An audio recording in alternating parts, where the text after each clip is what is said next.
Asher and Penland on W4CY Radio.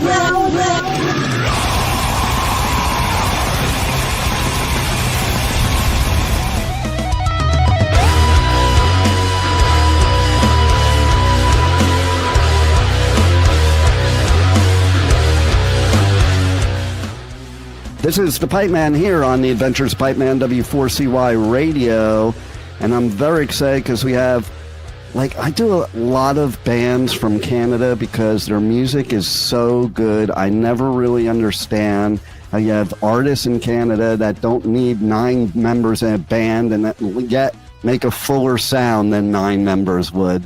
So we're going to talk about that with our guest here from the band Phaeton. How are you? Very good. I'm very good. Thank you very much, Dean, for hosting me today. Hey, my pleasure. And yeah, it's so true. So I tend to think that most prog or Prog-Metal comes from Canada anyway, because you guys are like the greatest musicians. I don't know if it's because, your weather's so cold for most of the year that you're just stuck inside. Learning music. well, that's part of it. I mean, you have to realize that, we're not, an Antarctic wasteland or anything like that, but still with Canadian weather, you've got 5 months of winter and then you've got 7 months of bad sledding. And so again, that's the faster you can play, the warmer your hands stay. So, there you go. There's very much climactic inspiration. That's a key part of it. But it's funny you should say that, though, because, we take a lot of inspiration from, lots of prog metal getting made here in Canada, that's for certain, but we take inspiration from American prog metal and European prog metal. See, it's always like that, I find out, because, I go all over the world doing radio coverage at music festivals, and it's so wild to hear other people's perspectives. Even at, I do a couple festivals in the UK. And I talk about how, when I was a teenager in the 80s, all I wanted to do was go to London because of the punk scene. And then I talked to my friends there, and they're like, all we wanted to do was come to the States for the punk scene. And I'm just like, it's just so wild, the perspective from every area. It's just human nature. We want to be somebody else. The grass is always greener on the other side of the Atlantic. Right. And you brought up a good point before that I always think about, too, is when it is cold out, how the hell do people play their instruments? If you were to play a festival and it's freezing outside and you're in an open air festival, it's got to be the hardest thing in the world to play any kind of instrument. Oh, it is. But luckily, my wife's a knitter, and so she knitted me a whole bunch of pairs of special fingertipless gloves. Wow. That I actually do for that. Because, I live in the Canadian Rockies, and so during the wintertime, there's lots of gigs to be had at, the ski resorts, which we have quite a bit of on the British Columbia side of the Rockies and the Alberta side of the Rockies. But of course, it's not fun when it's below freezing and, you're 3,000 feet above sea level. But hey, have gig will travel. But yeah, you got to be able to have, nervous sensation below your elbows. Right. And so, hey, it's the frontier spirit, man. Improvise, adapt, and overcome. No doubt. And then, it's funny because they're going on tour now. But to me, Rush is probably the original, even though they don't probably consider themselves this way, prog metal band to me. Because to me, that first album was totally metal. Oh, for sure. Well, it's like how whenever you interview the surviving members of Black Sabbath, right? They never considered Black Sabbath to be a heavy metal band, right? That term was invented by journalists a couple of years down the road when they noticed that certain elements of post-psychedelic, hard rock was moving into darker and more, scarier territory. And the same with Rush, right? Rush, of course, are Canadian legends and icons, and I'm so glad they've finally gotten their due after being crapped on by most of the so-called knowledgeable critics for so many decades. Right. But no, when they like when they first evolved, especially when you heard their first album, they were more of like a derivative Led Zeppelin, Who sounding kind of band, right? Yeah. And then when Neil Peart joined the band, that's when they became a progressive rock band, and that's when they began combining elements of what was 1970s heavy metal into 70s progressive rock. And no, they'd never really considered themselves prog metal, but of course all of us who, well, I'll speak for most of the Canadian contingent of the prog metal world, you couldn't avoid Rush, and again, like, you were inspired by them, right? Right. You had a singer that sounded like a cross between Robert Plant and Donald Duck, and again, and the guy redefined what you could do on the bass guitar, at least as far as I was concerned. You had Alex Lifeson, who was born in our neighboring town of Fernie, British Columbia, I have to Nice. add. So the Kootenays, take Rush to heart quite a bit. And then, Neil Peart, right? Like, tractor salesman by day, percussion god by night. Right. And so, yeah, I mean, like, especially like some of their albums, like, their late 70s work, like, like A Farewell to Kings and Hemispheres, those kind of albums were really their prog pinnacle. Moving Pictures as well, but but it's great because it talk about how fearless a band was. That was a band that was flying the prog flag in the late 70s, when most of the classic prog artists were getting their careers killed by the punk rockers, and and prog became a, dare I say, 4-letter word. Right. But no, hey, like, it's better now, right? I mean, with the 21st century and the rise of the internet, and now there's no more monoculture, right? Like, there's no more passing fads or phases the way it was in the 1990s, when you couldn't admit you were a heavy metal fan because all the grungers cut your throats, and it's like, and now it's like anything goes and everything goes, and there are huge worldwide audiences for any style of metal, whether you're a prog artist or a metal artist or whatever. And it's great. It's, musical democracy at work, and we love it. I love it too, because I do come from the gatekeeper shit. The 80s was the pinnacle of gatekeeping. Like, you couldn't like one band and like another band. It wasn't even just genre. It was like, oh yeah. Well, that kind of tribalism doesn't even exist much anymore. I mean, you do come across a lot of, like, uppity and annoying metal fans that, say like, I like metal and nothing else. And maybe to a certain point you can say that, because now there are so many divisions and subgenres of heavy metal that a lot of times it's hard to keep track. Yeah. But I mean, speaking from the point of view of me and the other guys who are in Phaeton, it's like, we don't want to be one-dimensional, right? I mean, like, if the term progressive rock means anything goes and prog is what you make of it, it's like, you can draw inspirations from anywhere you see fit, as long as you make it work.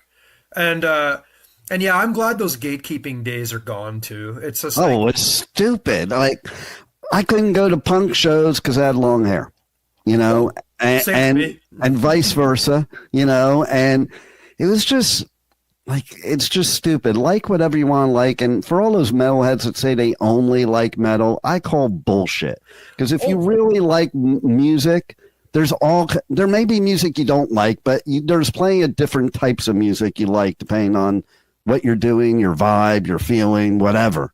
Oh, I agree. Like, for example, Colin Wrighton, he's our drummer, and he's super, super good. I mean, we rely on him because, he's always glued to, what's being released on Bandcamp, every 3 days. And he's like, hey, have you heard Bludgeoned Coprophagist or something like that? And I'm like, no. And he'll say, check it out. But Colin's also a big Tom Petty fan, and he makes no bones about it. So, I mean, like, and you've got, Kevin Thiessen, who is one of our lead guitarists, and he's also our keyboardist. Like, he's huge into like the 70s prog bands and the 80s neo prog bands like me, but he also has a soft spot because he's a Genesis fan. He has no bones being a Phil Collins fan, right? Or Huey Lewis and the News or whatever. And yeah, you're right. When I was a junior high school kid, you couldn't have Metallica albums or Huey Lewis albums on the same shelf Otherwise, you just got torn apart. No doubt. But again, like, and you don't even need to be a prog musician or a metal musician. I mean, just be a music lover. And Yeah. you're gonna, and it's all subjective as far as your music tastes go, right? You're gonna have stuff you like and stuff you don't like. But ultimately, whatever you consider to be good music or bad music, it's entirely up to you. That's so true, because everybody has different tastes, and it should be okay.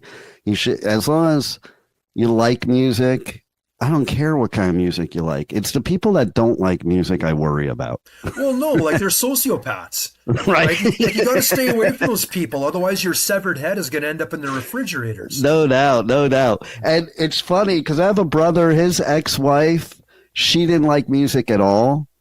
And that's why she's an ex-wife. Right? And she was definitely very emotionless. You know, and that's what sociopaths are.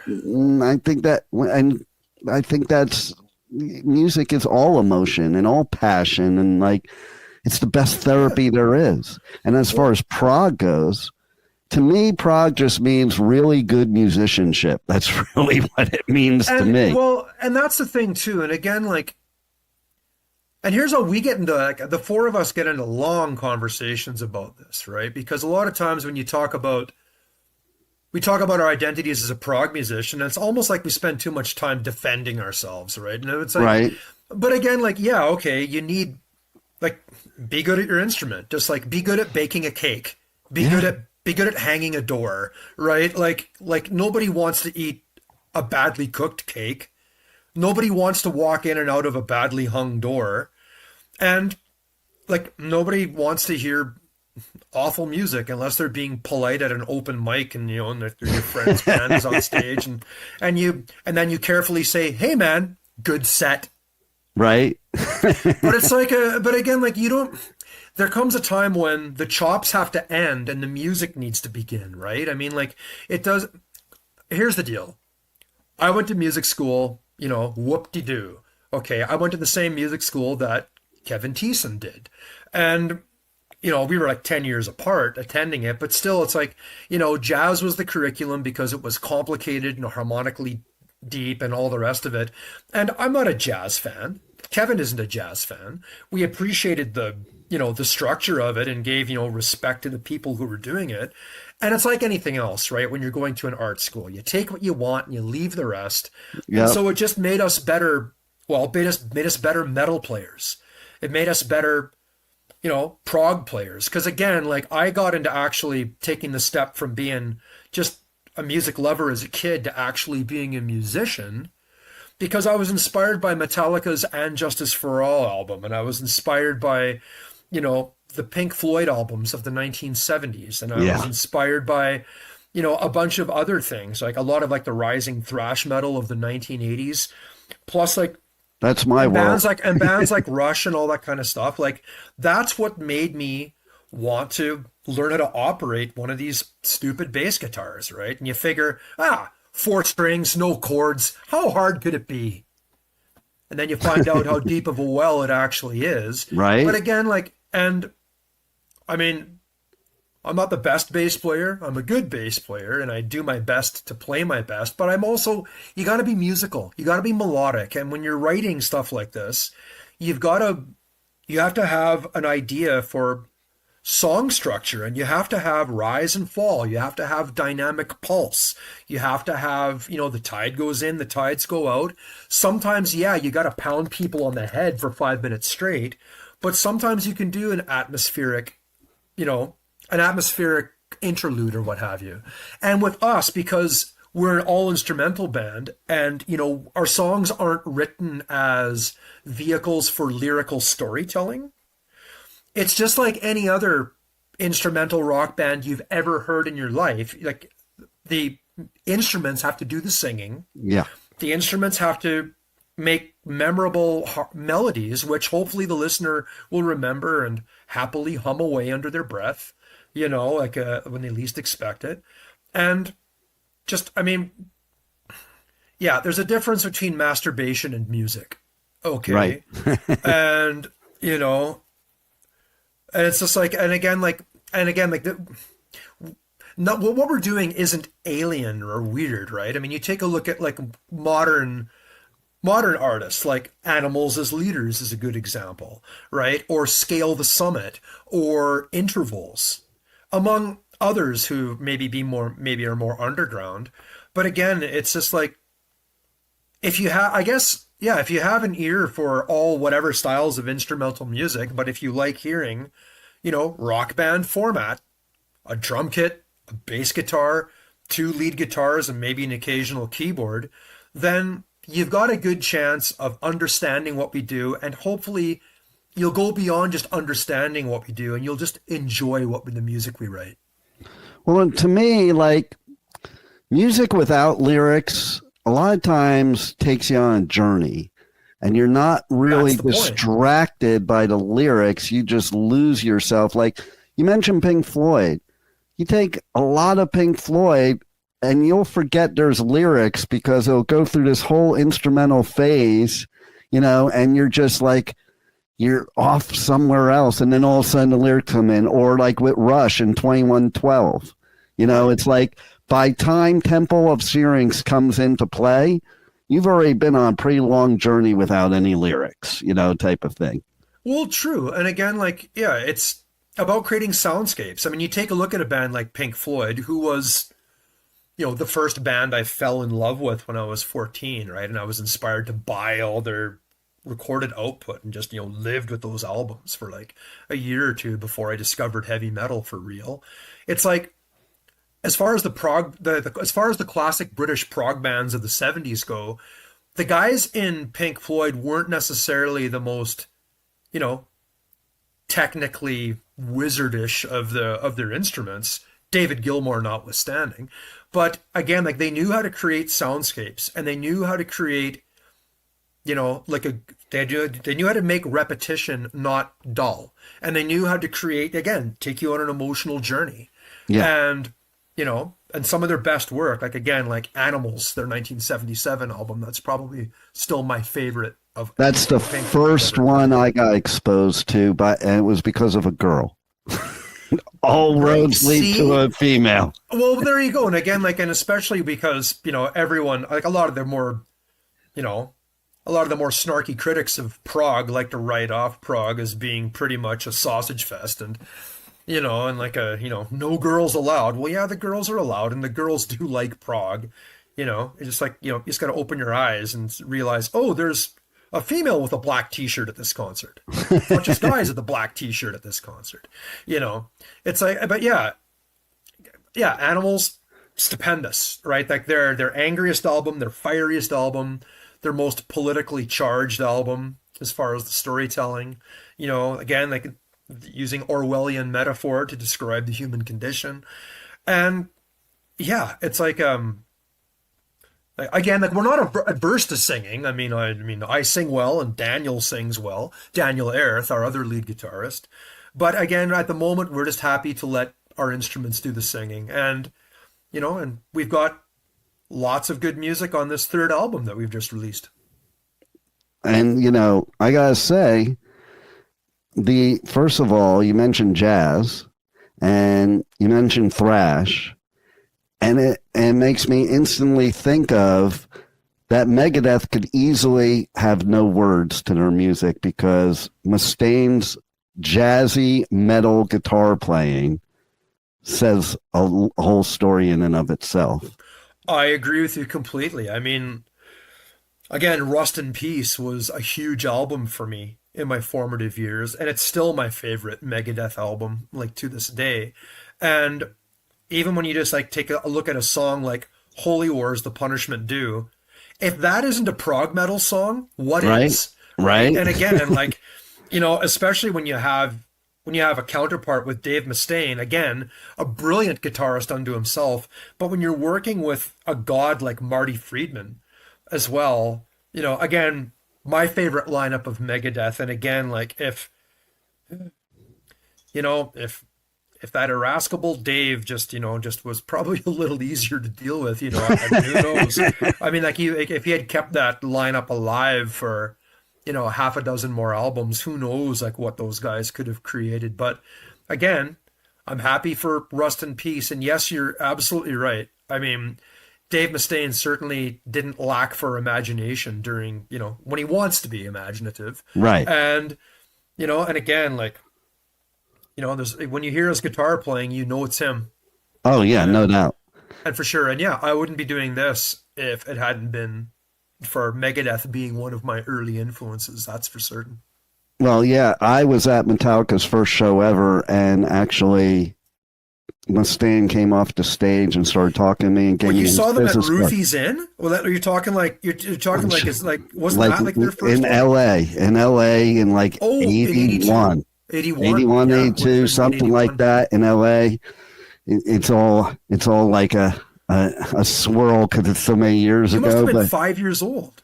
No, I was actually probably 13, maybe. And no one checked you, no one ID'd you, no one carded you at the door? No. In fact, it's funny when I go to the Rainbow nowadays and I look at the guy carding everybody at the door, I'm like, how the hell did I ever get? Because I was in the Rainbow like every night hanging out with Lemmy and Motley Crue and people like that. That's awesome. I'm like, oh, I know how I got in. I just walked over there with Motley Crue and you just walked in. It was a different time way back then, for sure. Like, I couldn't imagine some of the shenanigans of those years that I lived being available to kids today. No, definitely different times. Tell me a little more about that show, though. Ron McGovney was on bass with that. Like, how were they? Oh, I instantly became a thrash metalhead, and there was no such thing as thrash metal yet. So, my dad moved me to LA in 1980. Perfect time. And, my first club show ever was at the Roxy on the Sunset Strip. It was Motley Crue. Before they ever had an album, they were horror punk. They weren't glam yet. And then... So they looked like the Misfits? Pretty much. And they tried to light the Roxy on fire to bring Satan in. And I remember going to that show. That doesn't sound like Home Sweet Home. I know, right? And I remember going to that show and coming at her. I'm like, oh my God, I'm never going to a real concert again. Like, that was my first club show. And I was like, oh, I'm only doing this. But then, LA got weird with starting to go to the glam and all that. And so you had bands like Metallica appear, Slayer appear, and that's the bands that I got into. But that first show of Metallica's, it's funny. Shows how stupid you are as far as value of things when you're a kid. Because Mustaine comes up to me, starts talking to me, and he hands me a business card. And it said Metallica Power Metal, because they were power metal for a minute because there was no thrash word, Dave Mustaine. And like everybody always asks me if I tell that story, they're like, do you have it today? I'm like, fuck, no, I threw it away. I'm like, what do I need this shit for? Because I was a stupid kid, but well, who knows? I mean, like you didn't know that you could sell that for $500 on eBay, right? There were only like 25 people at that show or something like that, They were probably opening up for London or a band like that. Exactly, and that's what happened is these bands had to play with the glam bands because there was nothing else in LA, and that's why they went to the Bay Area. I mean, I saw Stryper open for Slayer. To give you any idea. Well, there's a dichotomy, right? That's awesome. So it's kind of how mixed up it was, but Slayer should have probably been playing with bands like DRI and stuff, but you couldn't because they were punk and Slayer was metal. It was the stupidest shit ever. But that's the thing, though. The weird thing about how the origins of thrash metal were, because again, like they took like the ferocity and a lot of like the riffing like from hardcore punk influences, right? I mean, like you take a look at like when you listen to Kill 'Em All, there's a bunch of zitty 18-year-old kids who, you could tell they had Judas Priest albums and you could tell they had, Motorhead albums and all that. But they also had Dead Kennedys 45s, right? Totally. They also had Black Flag stuff, right? So GBH, Discharge. All of the hardcore stuff, all of the turn of the 80s hardcore stuff, right? And I think about that too, when as far as like when people talk about prog metal, and again, like a lot of people talk, they talk about it as sort of like this adversarial bastard child sort of situation where it's like, oh, prog plus metal, oh, east is east and west is west and ne'er the twain shall meet, you know? And it's like, actually, metal, especially metal, how it evolved in the 80s, it became prog's angrier cousin. Okay. Well, because again, like I said, like, listen to Holy War's The Punishment Due. That's an intricate progressive rock song structure and arrangement that goes through all sorts of rises and falls. I mean, the next time you listen to the song Master of Puppets, if you don't hear progressive rock in that, then you're deaf. Well, okay? That's the point too. And again, metal... they would do Metallica. They laid a lot of that groundwork, right? You take a look at like early instrumentals, like The Call of Cthulhu, co-written by Dave Mustaine. You know, you take a look at again, like just how they took the prog metal thing to really angry, angular efforts with And Justice for All. Again, one of like my top 10 favorite albums. And again, that was the first time I ever saw a rock band in an arena, was when Metallica was on tour for the Damaged Justice tour with opening act The Cult, playing the Saddle Dome in Calgary, Alberta. You know, June 3rd, 1989, I remember it well. It was the night of the Tiananmen Square massacre. It was the night that the Ayatollah Khomeini died. And it was the night that I saw Metallica. And when I finally got got back to the motel room, I just thought, this is the most poignant date ever. And I was right. Oh, yeah. Again, like when you listen to like songs like the And Justice for All song, or listen to Dyer's Eve, or listen to the To Live Is to Die instrumental suite they put together. I mean, yeah, it's like, where does prog end and where does metal begin, right? It's a huge gray area, and it's like looking at a spectrum. The colors just shift and fade into each other. There's no hard divisions. There's no separate camps. It's all about, you know, in terms of thrash metal, it was all about adventurousness, imagination, ferocity, and, you know, and technical blistering, right? And, you know, and so we bring those elements, and we bring like whatever softer melodic stuff as well. But again, stuff like that provides half the backbone to what we do in Phaeton.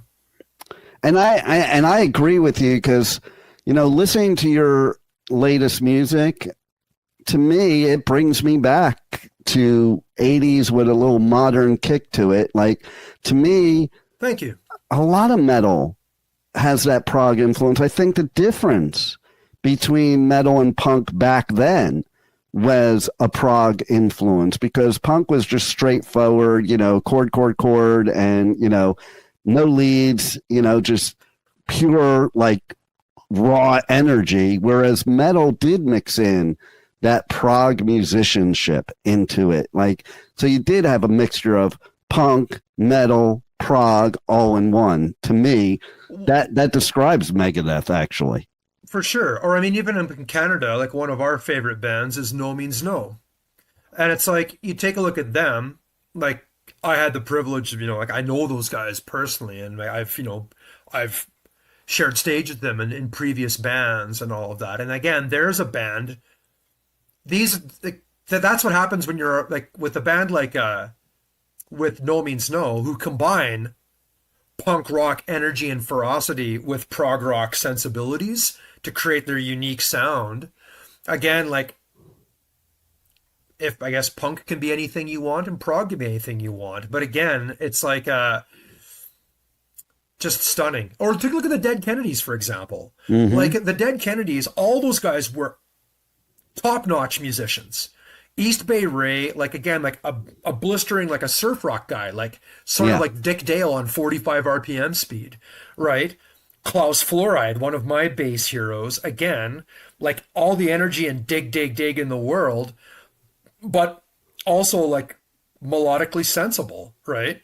Right. When you hear that Night of the Living Rednecks jam that's on that's on the Give Me Convenience or Give Me Death compilation, the one like where, you know, Jello Biafra is just talking about, you know, running away from rednecks and hiding in a phone booth while East Bay Ray's changing his string. And so D.H. Peligro on the drums and Klaus Fluoride start doing this jazzy improv thing. It's really, really good. And it's Right. so I mean, yeah, you can be minimalist and be ferocious, like the Ramones or what have you, but you can also be ferocious and get your punchy point across, and you can have chops too. It's like, again, it's good music versus bad music. What do you Yeah. consider good music? What do you consider bad music? And that's always subjective. And it's because it's a vibe. It's what you feel. Like what I feel when I listen to metal is not the same as what other people that don't like metal feel. It's an energy. Along with the music, there's an energy there. And I think that's what's beautiful about instrumental music is it's all energy. That's what I think of when I think of no distraction from lyrics, because it's just energy put into the musicianship, like you're in a zone, type of thing. And True.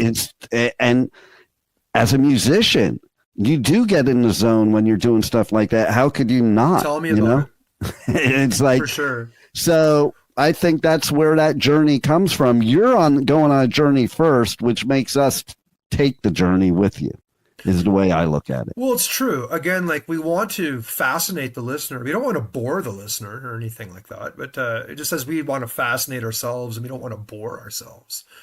Right? I mean, and again, like what we're doing, we don't consider it to be anything, explosively new. Again, like one of my favorite albums is The Inner Mounting Flame, which is the first album from the Mahavishnu Orchestra. That goes all the way back to the year of my birth, 1971. And you listen to a song like Vital Transformation, they're blasting away in 9/8 time. Billy Cobham is just attacking his drums, and the riff, like, killer. Like, it's that to me sounds like a riff that, again, Daniel Erith here in Phaeton would have written, and oh no!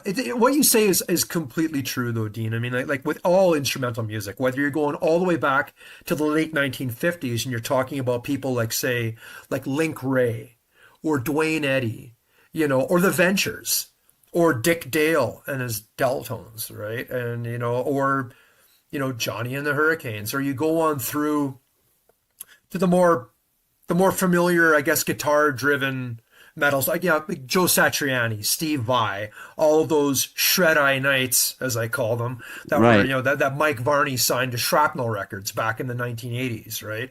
And again, like even the punk subculture, though, even in the 1990s, when you had bands like Don Caballero, who were guitar driven and doing like lots of like odd time signatures and creating lots of really cool moods there.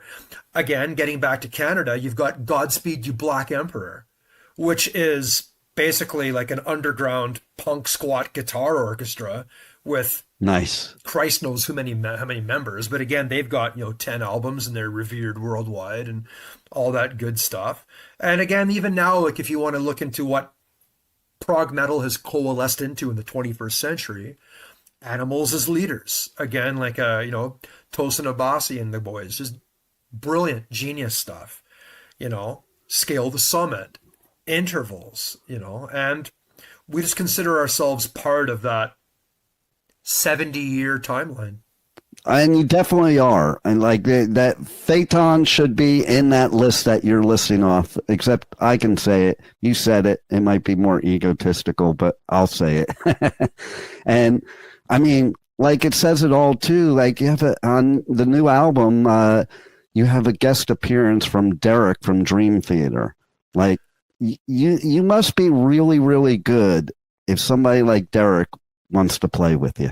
Well, here's the story how that happened, and we're still pinching ourselves to make sure that was actually real and that actually happened. Well, we've talked about it like ever since we came up with the second album, Between Two Worlds, about how it'd be nice to collaborate with people. And, not necessarily trying to, automatically shoot for, like brand name superstars, as far as brand name superstars gets in the worlds of progressive metal or what have you, but still just trying to like, just to make friends with like-minded musicians. And so when we were getting to the tail end of the recording sessions for the songs that would end up on the Neurogenesis album, Colin Wrighton, our boy wonder, he decided to reach out to Derek Sherinian and just said, hey, would you, we're Phaeton. We come from a small town in the Canadian Rockies, and, we've always been impressed with you and the work that you've done over the years. Would you like to guest on our songs? And to everyone's surprise, Derek came back. He's like, well, yeah, well, thanks for sending me, like your first 2 albums. And yeah, you guys are really good. And it's like, yeah, for sure. I mean, Derek Sherinian does a lot of session work, but again, he doesn't just jump at any Tom, Dick, and Harry that phones him up, right? I mean, like, we would like to think that, that he's happy to be part of it. And again, so we figured that the song Isochron would be one of the 7 songs on the album, that he would best be featured on. And so we sent him the raw tracks, and like honestly, like the next day, the following day, like we're talking like a 19-hour turnaround. All of a sudden in our inbox, he came back in with half a dozen different sculpted takes throughout the entire song. And he was doing stuff like he had listened and just sonically analyzed and was able to match like all of the riffs that, all the guitar riffs that Daniel had written and all the guitar riffs that Kevin had written, and matching Colin's drum patterns or whatever bass figures. And so he had 6.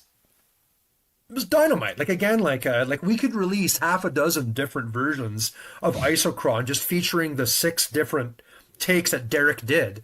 And so Kevin, who is our in-house engineer producer, he's brilliant, like one of the best, without pumping smoke up him or anything like that. Like even if I wasn't his friend and wasn't in a band with him, he is he should be one of like the first call engineer producers in Canada. Kevin just said, hey, I'm gonna make a composite track and take the best out of what he did from these 6 takes and just basically like spread it out like mayonnaise on a chicken sandwich, and just bring this song more to glittering life. And he did. And all of the songs we consider to be standout songs because we love all the songs we've put onto Neurogenesis, but to have Derek Sherinian on there was a real treat for us. And we have no idea whether or not, that's going to give us any more clout or credibility in the global prog-metal eyes or what have you, but still it meant the world to us. It proved to us. And that's all that matters. Yeah. It proved to us that, we're as good as anything that Derek Sherinian has ever worked with before. And Derek, if you're out there, thank you again. And we'd love to work with you again. Yeah. Listen, he could perform with anybody. So the fact that he chose you guys says it all about your music and about how good this new album is that drops on the 24th of October here in a couple days. It does. And man, that's pretty exciting. So how do people get the album when it drops? Can they pre-save it now? How do they connect to you guys on socials, all that? Yeah, they can reach out to us either through www.phaetonprog.com, or they can reach us on Facebook at facebook.com/Phaeton Band, or they can go to our Bandcamp. And Colin's the one that handles all of that, like technical gobbledygook. I'm just a bass player, but no, if people want the album, you can get it for sure. You can, if you want to pre-order, I'm sure that can be done. At the very least, if you just want to wait until Friday the 24th, you can just buy it for your own digital little grubby hands and get it yourself. And again, we're planning on releasing that as hard copy as a vinyl pressing in early 2026. And so when that comes around, we'll be doing another round of, hey, look at us, to help promote it and all of that. But yes, we're very excited. It's like we had a bunch of delays. Like our second album, for example, Between Two Worlds, who we're very proud of, and again, is probably our heaviest album of the 3 that we've made so far. We had that ready to go, and what do you know? What was our release date? March 16th, 2020. And what happened Wow. on March 16th, 2020? Oh, yeah. The world put on the closed sign. And so we had to wait for the pandemic to run its grinding, grueling course before we could do anything. And then Colin got sick, and then Colin got well again. And then finally, from 2023 onward, we've regained the stride that we lost. And so this has been very cool for us in the post-pandemic world that we live in now to finally get new stuff written and new stuff recorded and new stuff released and really ramp up our live performance game.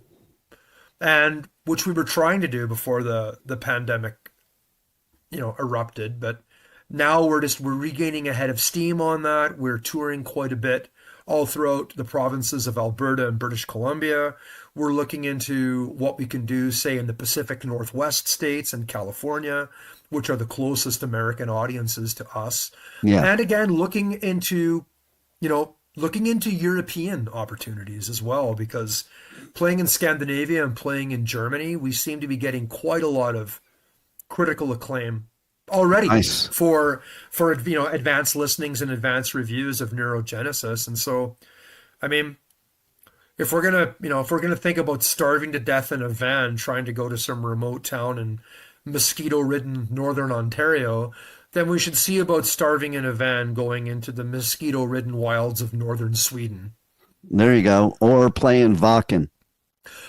Wouldn't that be nice? I mean, like we certainly want to throw our hats in the ring to play the local Vakken metal battles that happen in Edmonton and Calgary and Vancouver, and all of that. And yeah, I mean, with the stuff that we're going to be recording and releasing after Neurogenesis, which we're going to get hot and heavy with in the weeks and months to come, this is where we're probably going to end up shopping around to a label. Because we're at the point now where we need label support in order to do any grandiose stuff. And it seems to me that the people who can get picked for Vakken, even if you are just playing, a side stage at that massive, wonderful event, the ones that are on the label are the ones that get picked first for the team.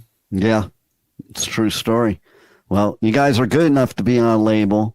And now we just got to get it out there so that right label notices. And then, who knows, we'll go from there. Inside Out is one of our prime hopefuls. We wish to, as far as knocking on doors, Season of Mist, of course. These are the labels that I think would understand us the better. We've always talked about wanting to keep, we're control freaks. So we like to try and keep it. We're trying to keep it as much of an in-house cottage industry as we can, but there's only so much you can do in a day. That's what I love about Season of Mist is that they are really good to the artists and give the creative control over there.